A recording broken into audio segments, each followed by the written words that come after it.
따라합시다. 큰 사람이 되고 싶은가? 라이벌을 사랑하라. 큰 사람이 되고 싶으면 라이벌을 사랑하시기를 축복합니다.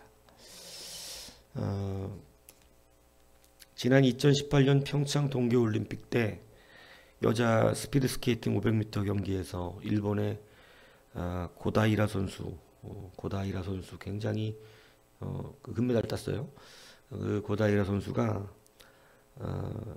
그 올림픽 신기록을 세웁니다. 올림픽 신기록을 세우고 막 엄청나게 일본 관중들이 환호하면서, 왜냐면 올림픽 신기록을 세웠으니까 막 큰 소리로 막 환호를 하는 그 순간에 그 TV 화면에 참 신비스러운 것이 잡혀서 많은 사람들이 감동을 받았었던 기억이 있습니다. 그게 뭐냐면 일본 관중을 향하여 이렇게 조용히 하라는 거예요. 그러니까 왜 그랬는가 봤는데, 바로 우리나라 선수인 이상하 선수가 바로 그때 경기를 이제 할 준비를 하고 있었기 때문에 그렇습니다. 그래서 저 선수가 경기를 해야 되니까 시끄럽게 해서 방해하지 말아달라고, 조용히 해달라고 이렇게 하는 거예요. 참 배울 만한 거죠. 그래서 일본 관중들을 조용히 시켰어요.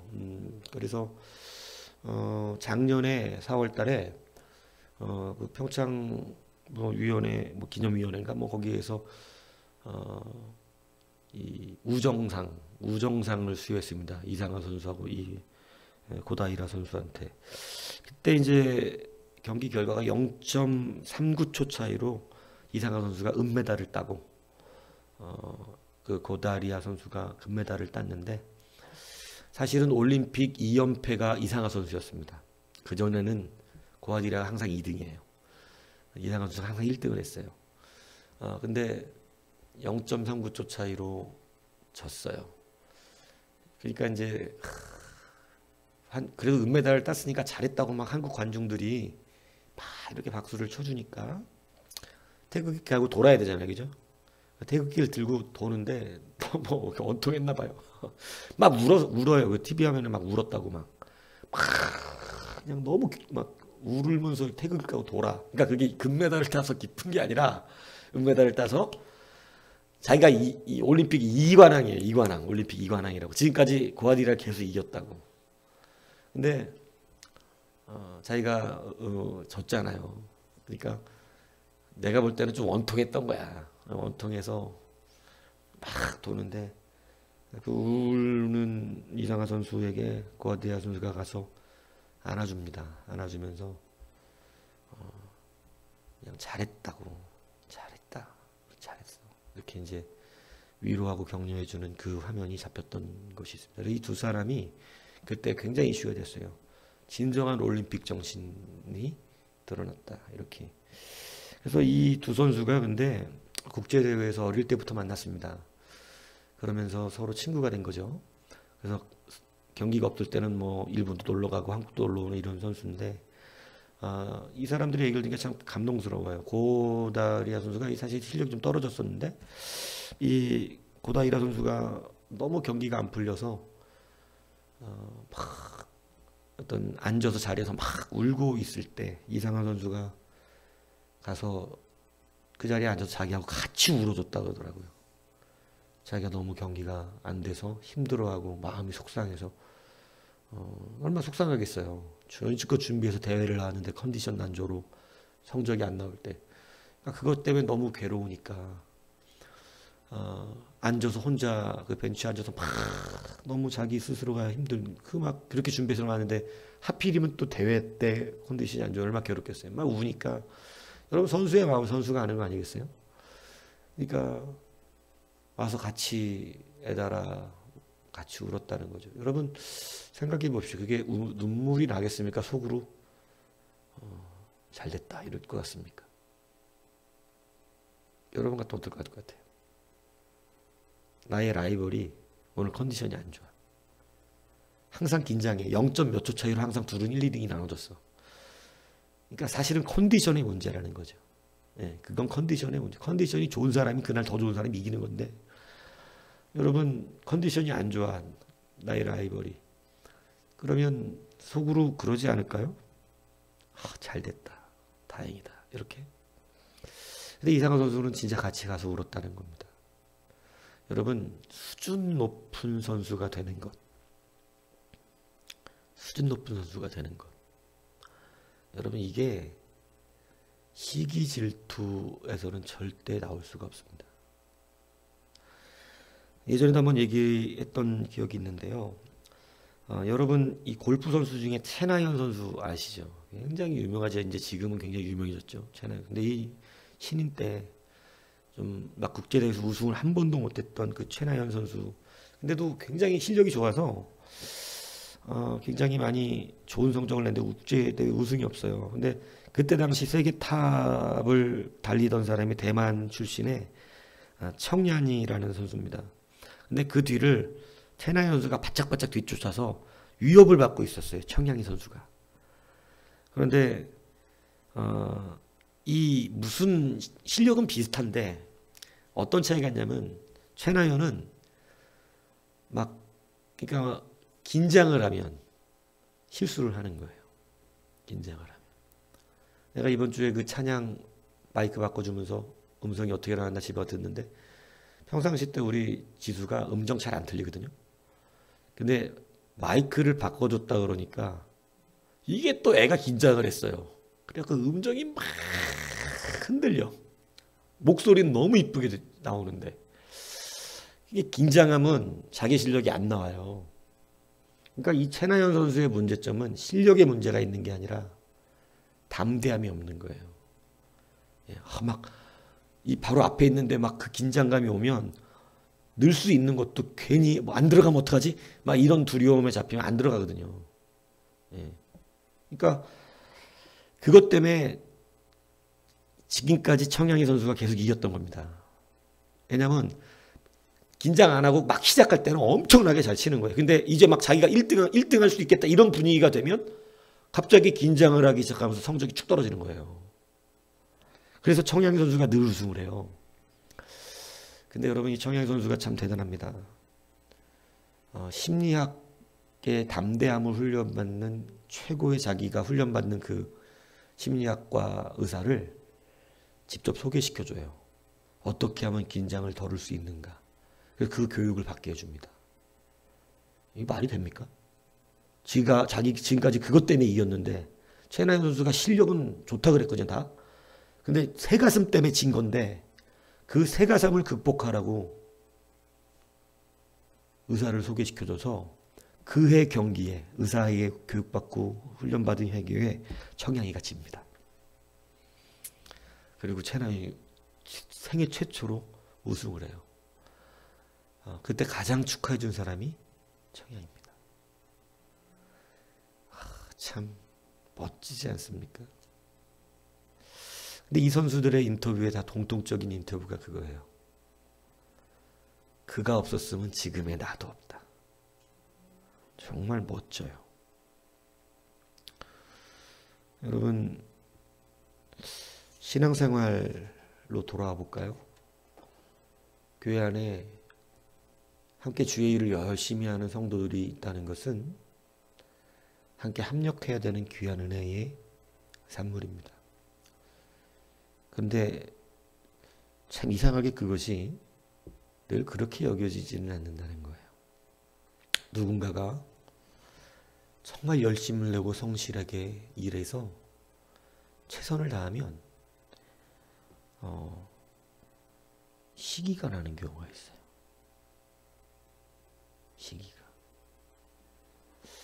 지금까지 내가 열심히 했던 사람에 들어갔는데 누군가가 열심을 내서 뭔가가 어떤 그 사람에게 주목이 되고 그 사람에게 교회에서 또 일들을 많이 맡기기 시작하고 또 하는 일마다 잘 되기 시작하고 이러면서 그 사람이 하는 일에 열매가 있고 이러면 이상하게 시기가 일어납니다.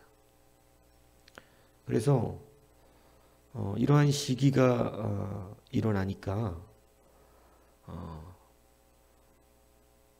방해를 해요. 그리고 함께 안 하는 거예요. 여러분 이런 일이 교회에 많을까요? 적을까요? 되게 많습니다. 그래서 교회가 열매를 맺지 못하는 거예요.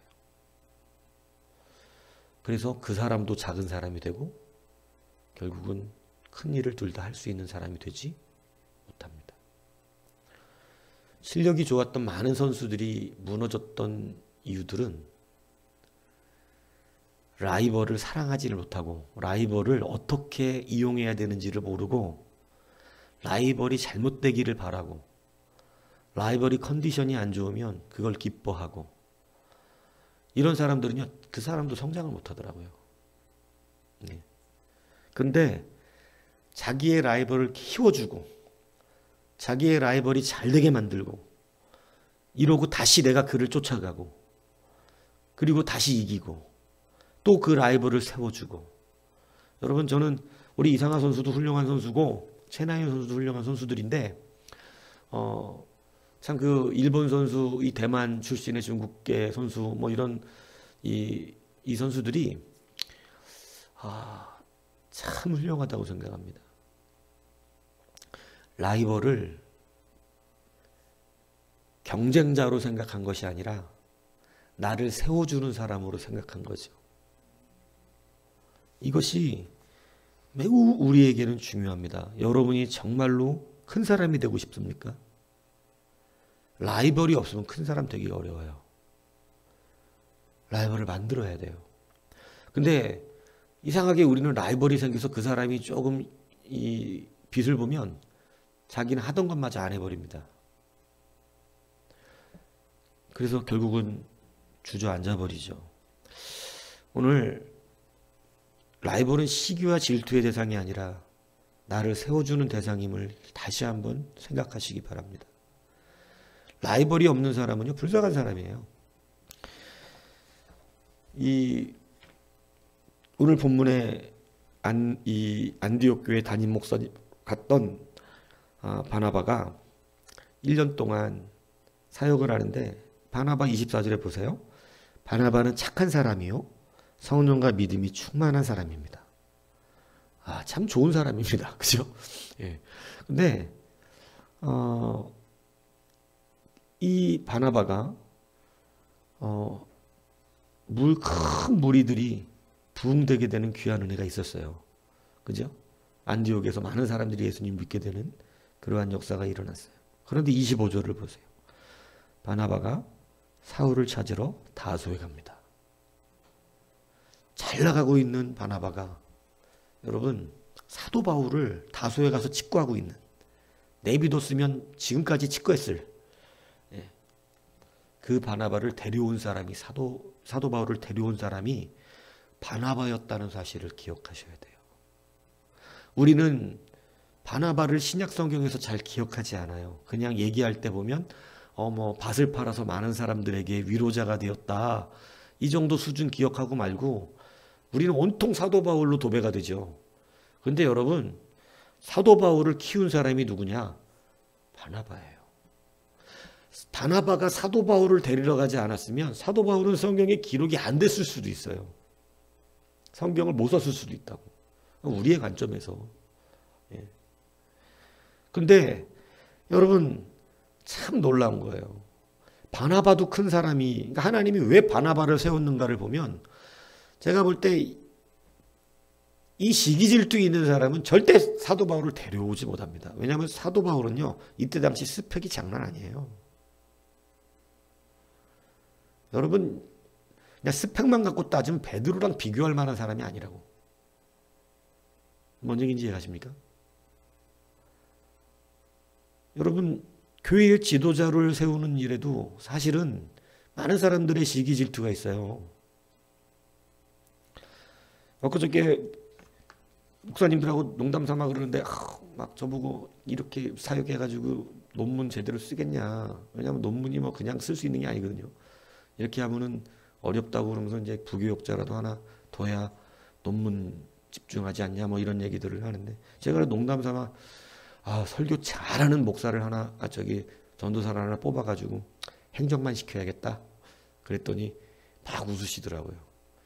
그러니까 농담 삼는 얘기인데, 여러분, 어떤 목사님이 예전에 그런 얘기하는 걸 좀 들은 적이 있습니다. 이 교회가 목사 혼자 아주 탁월하게 잘하면 이 숫자는 중요한 게 아니에요. 이 의미를 알아들어야 되는 거예요. 목사가 혼자 단독적으로 탁월하게 막 사람들을 막 그냥 있는 대로 다 자기 노력을 다 하면 300명까지 부흥을 한대요. 어느 목사. 이게 이 숫자는 중요하지 않아요. 이게 뭐 절대 법칙이 아니니까. 목사 혼자 해낼 수 있는 게 300명이다. 이렇게 얘기를 한 거예요. 목사 혼자서 막 사람들을 막 만져가며 막 이렇게 하면 300명까지 부흥을 한대요. 모인대요. 300명까지. 근데 아무리 그 뒤로는 잘해도 그 이상 부흥이 안 된대요. 아무리 잘해도 다 고수준이래. 3, 400명 고수준. 목사가 혼자 막 이렇게 할 수 있는 수준이. 그 이상을 하려면 어떻게 하냐면 이제 1000명급 교회로 가려면 이제 시스템이 들어와야 된대요.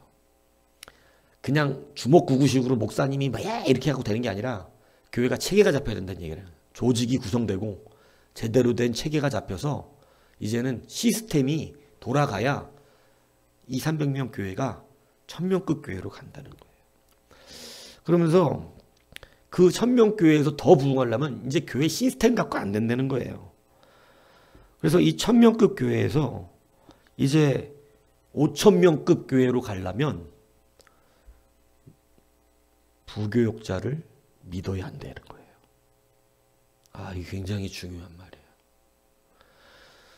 1000명급 교회 시스템으로 잘 돌리다가 5000명급 교회로 가려면 담임 목사가 부목사를 믿어야 한다는 거예요. 여러분, 부목사를 못 믿는 이유가 뭐냐면 이 담임 목사가 다 잘하는 게 아니잖아요. 담임 목사가 어떤 담임 목사님은 자기의 재능이 그냥 사랑이야. 은사가. 그러니까 설교는 참 못해. 근데 아주 사랑이야. 사랑으로 돼. 이런 목사님들이 있는 반면 어떤 분들은 또 설교에 탁월해. 또 어떤 분들은 행정적이거나 뭐 신방이나 여튼 뭐 은사들이 좀 다 달라. 어떤 분은 또 병을 고치는 은사가 있고 어떤 분들은 다 엉망인데 사람을 또 잘 마음을 만져줘. 이상하게 그분은 마음들을 잘 만져주는. 이게 다 사람마다 다르고 은사마다 달라요. 근데 여러분 부교육자들이 그 부족한 부분들을 채워줘야 되거든요. 담임 목사가 설교를 잘 못해. 그럼 부목사라도 설교를 잘해야 되거든. 근데 여러분 설교를 잘 못하는 담임 목사님이 설교를 잘하는 부목사를 안심할까요? 안심하지 못할까요? 여러분 안심이 잘 안 됩니다. 그게. 왜? 설교 잘해서 어떻게 할까 봐. 사람들 찢어갖고 도망갈까 봐. 그러니까 방해를 해요. 잘하는 부교역자를 음해를 하고 막 누르고 막 이러는 거예요. 왜냐하면 교회 찢어갖고 나갈까 봐. 그러니까 부흥을 못해. 근데 그 목사님 말이 5000명급 교회 달라면 이제는 자기 혼자로도 못 감당할 수 없는 수준이 되는 거고 시스템만으로도 되지 않는, 그때는 부교육자를, 나의 부족한 것을 잘 감당하는 그 사람을 키워주고 밀어주며 그 분야에서는 탁월하게끔 해준다. 이 믿음이 있어야 돼. 진짜 그런 것 같더라고요. 근데 이제 10,000명급 이상 교회가 되려면 부교육자가 아무리 다 잘해도 안 된대요. 뭐를 잘해야 되냐? 성도들이 교육자화 돼야 된대요. 그 정도 되면 성도들이 전도사 수준급의 헌신은 있어야 된다는 거지. 그렇지 않으면 그렇게 교회 부흥 안 한다. 성도들이 그 정도 헌신까지 안 하면 다 받아먹어만 오는 사람들이지, 이제는 성도들이 자기들이 섬기는 수준으로 교회를 만들어 놔야 이제는 10,000명급 교회가 되는 겁니다. 이렇게 이야기를 하는데, 이 숫자는 중요한 게 아닙니다. 이 숫자는 중요한 게 아니고 절대 법칙이 아니까. 근데 굉장히 중요한 의미가 있어요. 그러면서 마지막 말이 그거예요.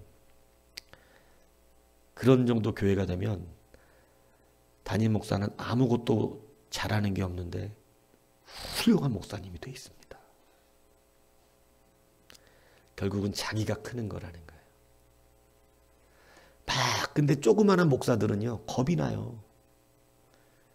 그냥 부목사가 나보다 설교 잘해가지고 부목사가 나보다 사람들한테 인기 더 많아가지고 부목사가 찬양을 잘하면 또 인기가 있으니까 뭐 부목사가 찬양 잘하고 뭐 잘하고 막 이 그냥 이래 또 뭐 잘생기고 뭐 이래가지고 막 인기를 성도들에게 얻어갖고 교회를 찢어나가 못하는 이런 염려 걱정을 하니까 결국은 담임 목사도 쫌팽이,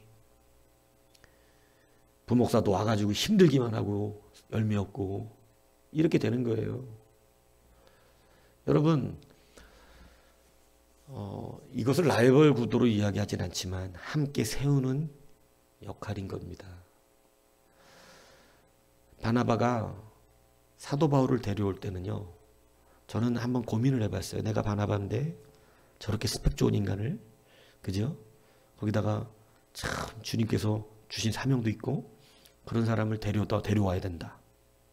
그러면 저렇게 하면 리더십이 흔들릴 수도 있는 거 아닌가. 바나바가 담임인데 부목사가 너무 빵빵한 사람이, 사도회 같은 사람이 부목사로 오면 여러분 바나바가 흔들리는 게 아닌가. 이런 생각을 해볼 만도 하죠. 근데 여러분, 그게 시기 질투라는 거예요. 잘하는 사람 잘 세우는 게 중요한 거죠.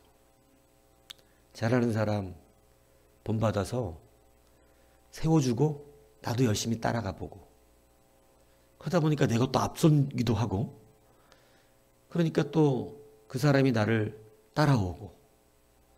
여러분, 이게 아름다운 서로의 세움 관계입니다. 세상은 라이벌을 죽이는 구도가 되겠지만 교회는 그러면 안 됩니다. 교회는 목사에게 누군가가 인정받는다 그래서 시기하면 안 돼요. 교회는 저분이 좀 잘 못한다 그럴 때 세워줘야 돼요. 그리고 그분이 어느덧 세워줬더니 나보다 또 잘났어. 나보다 더 좋은 일을 하고 목사님한테 더 인정도 받고 교회에서 그분을 잘한다 그래. 그러면 다시 나는 어떻게 하죠? 열받네. 때려쳐야겠다. 안 해 이제. 이러는 겁니까? 그러면 안 커요. 하나님이 일을 맡길 수가 없어요. 사실은 낮은 자의 위치에서 세워줄 때 하나님이 그 사람을 크다 하는 거예요. 여러분, 그까지 재능이 뭐라고. 재능은 아무것도, 설교 좀 잘하는 거 그거 아무것도 아니에요. 착각들 하고 있다고 우리 목회하면서 다들 사실은. 하나님은 우리의 재능이 좀 뛰어난 것 같고 교회를 세우셨다면 무슨 찬양인도 잘한다고 교회가 세워질 것 같으면 무슨. 아니에요. 온유와 겸손으로 세워져요. 하나님은 우리의 재능, 기술 이런 걸로 교회를 세우는 게 아니고 정말 그 교회에 겸손한 사람이 있는가.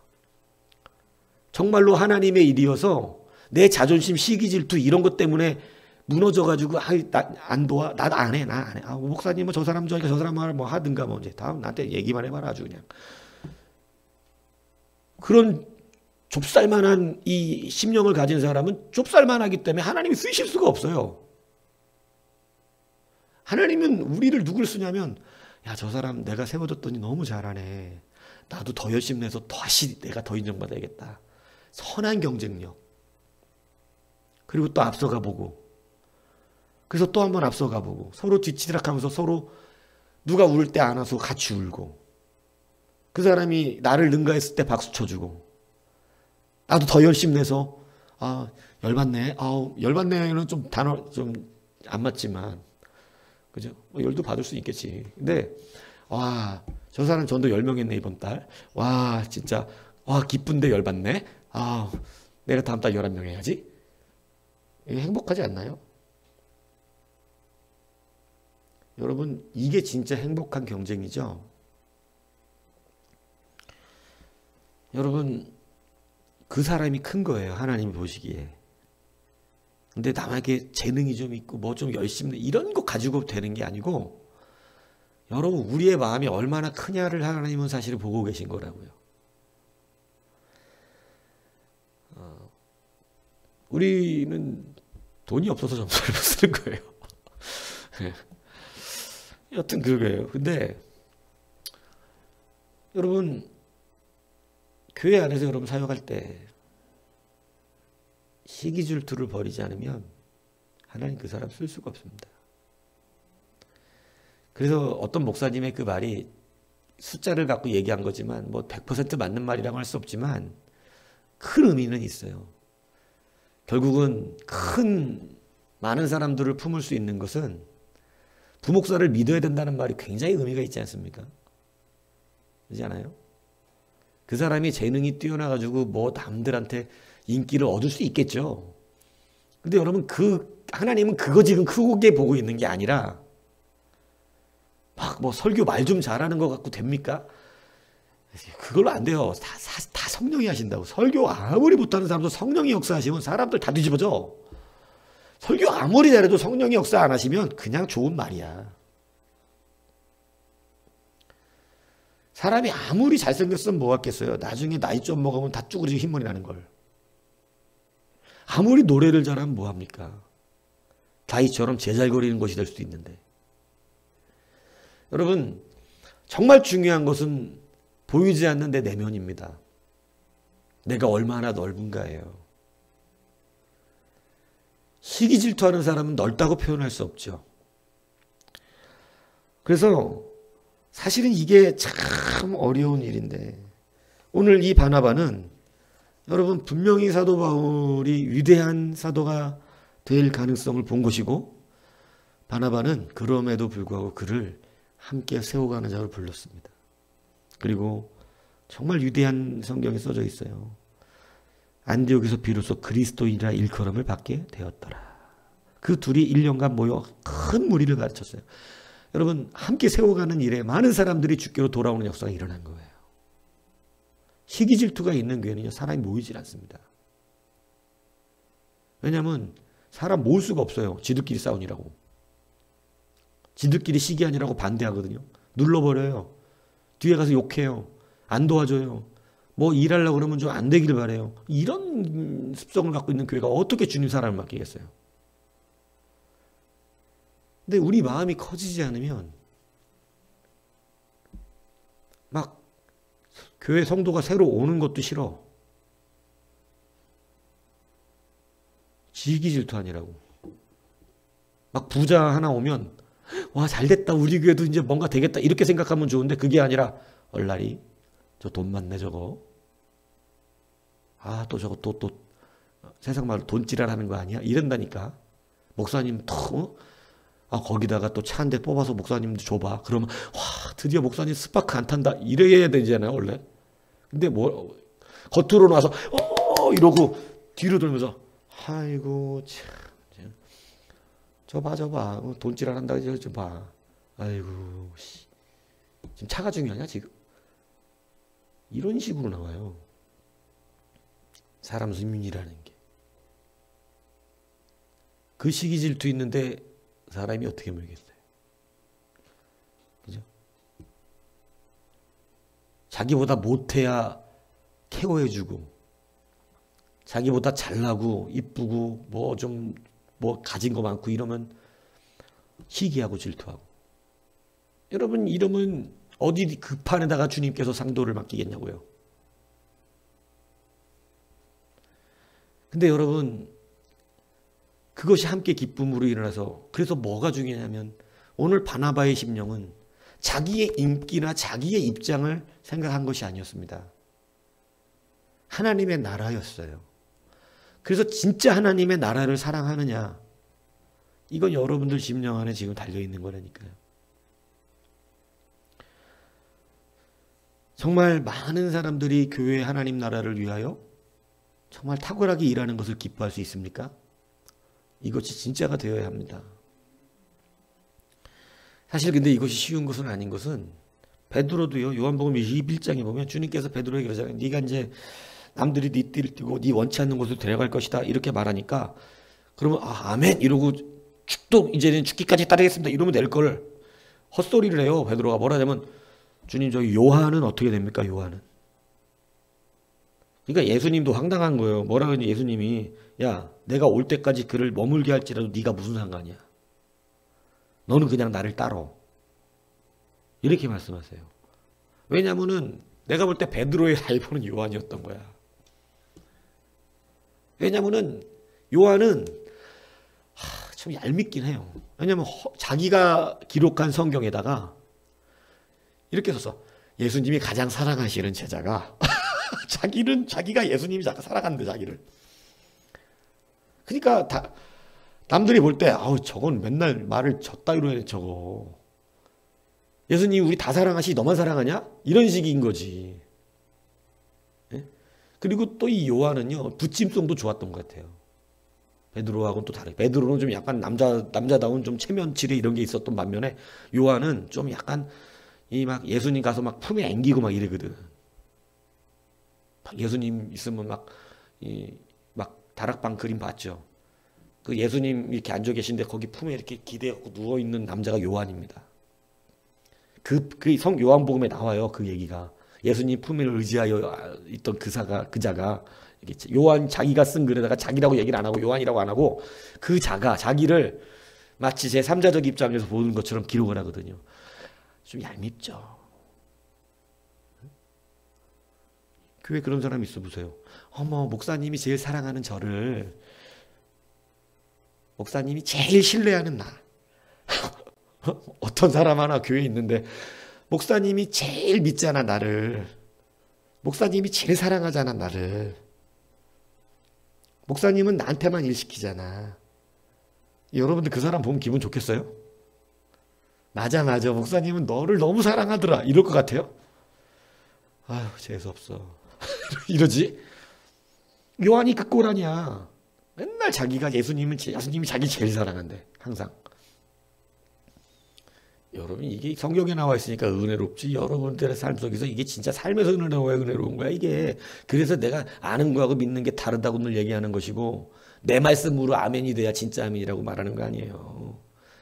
이 요한으로 얘기할 때는 은혜 받지 마치 우리도 근데 우리 교회 그런 사람이 있어 보라고 맨날. 응? 참 재수없다 그러니까. 그러니까 베드로도 재수가 없었나 봐요. 그러니까 막 자기네 띠띠손자 죽으라 그러는데 나만 죽냐. 쟤는 어떻게 됩니까? 요한은 예수님한테. 그러니까 예수님이 그러는 거예요. 야 시기 질투하지 말고 내가 다시 재림할 때까지 살려두면 어쩔래. 그게 너랑 뭔 상관이야. 너는 너의 일을 해야지. 이 말씀하시는 거잖아요. 근데 쉬운 건 아닌 것 같아요. 그죠? 그러나 뭘 그 시기 질투를 해요. 그죠? 그러니까 또 이 소문이 뭐라고 났어. 이 제자들도 아주 웃긴 사람들입니다. 소문이 요한은 안 죽는데. 요한은 예수님 올 때까지 안 죽는데. 예수님이 요한이 올 때까지 예수님 올 때 안 죽는다 그런 게 아니라 내가 올 때까지 살려두면 어쩔 거냐고 이렇게 물어본 것 뿐이에요. 그러니까 요한이 또 그걸 해석해 놨어. 성경에 요한복음 21장에 보면 안 죽는다는 얘기가 아니라 살려두면 어쩔 거냐 한 얘기입니다. 이렇게 그냥 말한 거라는 거지. 그러니까 여러분 시기 질투를 하면요 안 돼요.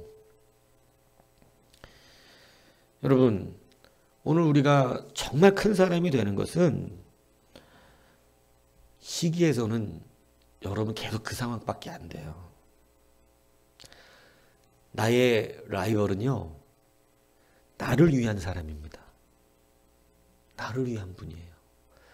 그분이 나보다 뒤쳐질 때 기뻐하면 여러분이 이제 더 이상 잘하기가 어려워요. 근데 그가 뒤처지고 지칠 때 이상한 선수가 가서 안고 같이 울었듯이 같이 울고 힘줘야 돼요. 은메달 따고 괴로워서 울고 있는 그를 안아주면서 잘했다고 잘한 거라고. 잘한 거죠. 0.39초 차이가 차입니까 사실. 그죠? 자기가 그냥 컨디션이 조금 더 좋았던 것 뿐이라고. 컨디션 차이라고. 얼마나 큰 위로입니까? 그죠? 내가 이겼다고. 역시 넌 나한테 안 된다고. 이런 말 농담으로 하지만 넌 나한테 안 돼. 아, 교만해 아주. 네? 여러분, 내가 오늘 재수가 좋았네. 이래야지. 운이 좋았네. 내가 널 어떻게 이기냐. 운이 좋았대 오늘 내가. 너 컨디션이 좀 안 좋았나 보다. 말이라도. 여러분, 오늘 우리가 다시 한번 이 말씀을 통해서 정말 큰 사람이 되시기 바랍니다. 시기 질투하는 사람은 절대 크게 쓰임받지 못해요. 오늘 라이벌이 없는 것도 아쉬운 일입니다. 그리고 그 라이벌을 시기 질투하는 것은 더 아픈 일입니다. 끝났다는 거예요. 잘하기가 어렵다는 얘기하는 것입니다. 여러분, 오늘 우리는 바나바가 사도 바울을 불러, 여러분 이 바나바는요 정말 많은 사람을 전도하는 선교사로서 크게 쓰임받는 하나님의 일꾼이 됩니다. 이것은 하나님 나라에 큰 이득이 된 것입니다. 사도 바울이 큰 상을 받을지 바나바가 큰 상을 받을지는 천국 가봐야 알아요. 하나님이 누구를 더 크게 여기실지. 적어도 제가 볼 때 마음은 바나바가 큰 것 같더라고. 사도 바울은 조금 좁더라고. 내가 볼 때 마음은. 내가 볼 때 사도 바울은 조금 성질이 좀 그래. 내가 볼 때. 왜냐면은 그 마가 사건을 보니까 이 사람 칼 같구나. 냉철하구나. 김은기가 아니구나. 그래 나도 회개를 하더라니까. 이거 참. 여하튼 뭐 그런 것 때문에 또 쓰임 받는 것도 있지만 하나님은 그것도 쓰셨지만 그 성격도. 근데 여러분 마음이 큰 것은 제가 볼 땐 바나바가 크더라고요. 사도 바울은 늙음하게 마음이 넓어졌어요. 늙음하게. 그리고 중간중간에 디모데서 쓰고 그런 거 보면 자기한테 잘못한 사람들 다 얘기하면서 그 새끼들 그 나쁜 아유 내가 이런다니까. 그거 이제 사실은 우리가 좋게 설교는 하지만 그냥 얘기하면 그거 아니야. 자기한테 잘못한 사람 다 얘기하는 거 아니야. 응? 기분 나쁘다고. 응? 마음에 지금 앙금이 남아있는 거지. 응? 사실은 사실이잖아. 그러니까 여러분, 제가 볼 때는 상은 바나바가 클 수도 있겠다 이런 생각이 들더라고요. 저는 제 생각에는 솔직히. 왜냐면 모른다니까. 천국에서 큰 자는 낮은 자예요. 일 많이 한 사람이 아니고. 일 많이는 많이 받았으면 많이 해야 돼. 그건 그 원리야. 일을 많이 했다고 많은 천국에서 큰 자가 되는 게 아니고 많이 받은 사람은 많이 일을 해야 되는 거고. 어느 얘기인지 아시죠? 천국의 큰 사람은 이미 하나님의 기준으로 결정돼요. 그렇게 따지면 맨날 오정윤 목사님이 제일 높게? 가장 큰 교회 하니까. 조용기 목사님은 예수님 옆자리 안 꽂네. 그 개념이 아니라니까 이게. 천국은. 아마 무명히 어떤 분이 예수님 옆자리 갈 수도 있어. 왜냐? 겉에 볼 때 큰 게 아니고 여기가 넓은 사람이 큰 거거든요. 주님이 보실 때. 그래서 주님 분명히 말씀하셨거든.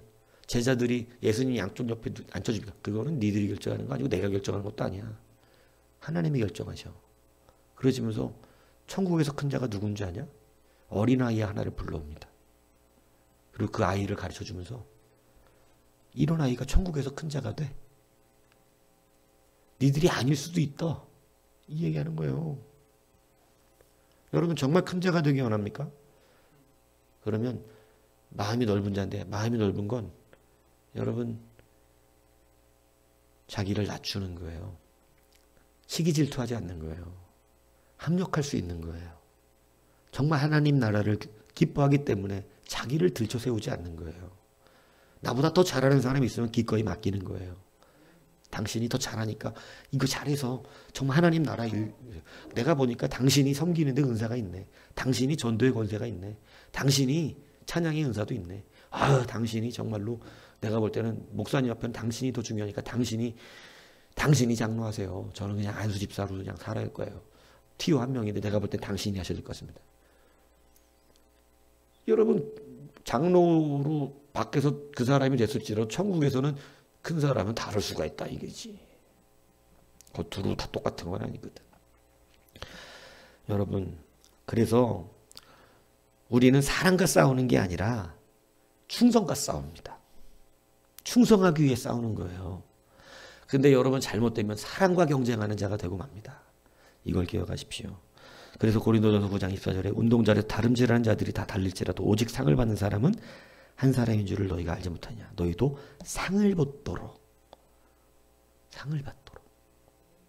그러니까 여러분 사람하고 경쟁해서 이기라고 가르쳐준 게 아니라 상을 받기 위하여 뛰라는 거예요. 근데 우리는 자꾸 사람을 이기려고 그러죠. 그렇게 하면 안 됩니다. 하나님의 상을 바라보셔야 돼요. 사람하고 싸워서 이기려고 그러지 말고 하나님의 상을 바라보면 여러분 그 상 때문에 우리는 결단하기가 쉬워요. 시기 질투하지 않습니다. 오늘 다시 한번 정말 큰 사람은 여러분 우리 안에 있는 거예요. 함께 좋은 라이벌들을 만드십시오. 서로 세워주고 앞치락 뒤치락 하기를 기뻐하십시오. 그 사람이 뒤처질 때 괴로워하십시오. 그래서 그 사람을 다시 세워 나보다 빨리 달 수 있는 사람으로 또 만들어 주십시오. 그리고 또 따라가십시오. 그 사람을. 여러분 두 사람은요. 오늘 바나바 사도 바울처럼 양대 산맥 같은 여러분 영적인 거성들이 되는 거예요. 얼마나 놀랍게 감당하게 됩니까? 그죠? 사도 바울은 하나님의 예수님을 괴롭힌 죄가 있어가지고 예수님을 핍박한 죄가 컸거든 사도 바울한테. 그래서 네가 나를 핍박한 만큼 네도 핍박받으라 그랬어 사실은. 이제는 예전에는 네가 나를 핍박했지만 이제는 네가 나를 핍박한 만큼 네가 나를 위하여 핍박받아야 된다는 거예요. 그래서 어쩔 수 없이 이방인의 사도로 하나님 주신 사명 때문에 고통 받으면서 일했어요. 예. 오늘 우리가 다시 한번 큰 사람이 되고 싶으면 시기 질투의 마음을 버리시고 라이벌을 사랑하십시오. 그가 아프고 뒤처져지는 것을 괴로워하시고 어떻게든 나보다 앞서갈 수 있도록 밀어주십시오. 이게 진정한 큰 사람의 행위입니다. 잘난 사람 보면서 시기하고 나보다 열심히 하는 사람 보고 막 분개하는. 그래서 교회에 그냥 아무도 들어올 수가 없는 거야. 들어오면 쫓아나가는 거야 사람들이. 거기 못 있겠는 거야. 시기 질투가 있어가지고. 하나님이 상을 주시겠습니까? 아니면 때리실 것 같습니까? 자꾸 그렇게 쫓아내면 시기 질투해갖고 상을 주실 일은 없을 것 같아요. 그죠? 오늘 상을 향하여 달려가는 라이벌들 하나씩 만드세요. 그래갖고 아름답게 경쟁하세요. 서로 세워줘 가면서 누가 더 열심히 내나 볼까? 그리고 목사님이 누구한테 칭찬해서 우리 박은철 너무 이번 참 훌륭해요 이렇게 얘기하면 상대방 라이벌이 아따 오늘 칭찬받네 그려 이러면서 그죠? 서로 아따 내가 밀렸어. 다음에는 목사님이 내 이름을 얘기할 걸 이러면서 여러분 열심히 내는 거죠. 그게 교회 안에서 이 땅에 있는 교회에서 서로가 충성스럽게 일하면서 주님의 상을 바라보는 거 아니겠어요? 목사님은 편파적이야. 목사님은 돈만 알아. 저 뭐 밥 사줬나 보지 목사님한테? 이런 생각하지 말고 다시 한번 큰 사람이 되시기를 주님의 이름으로 축복합니다.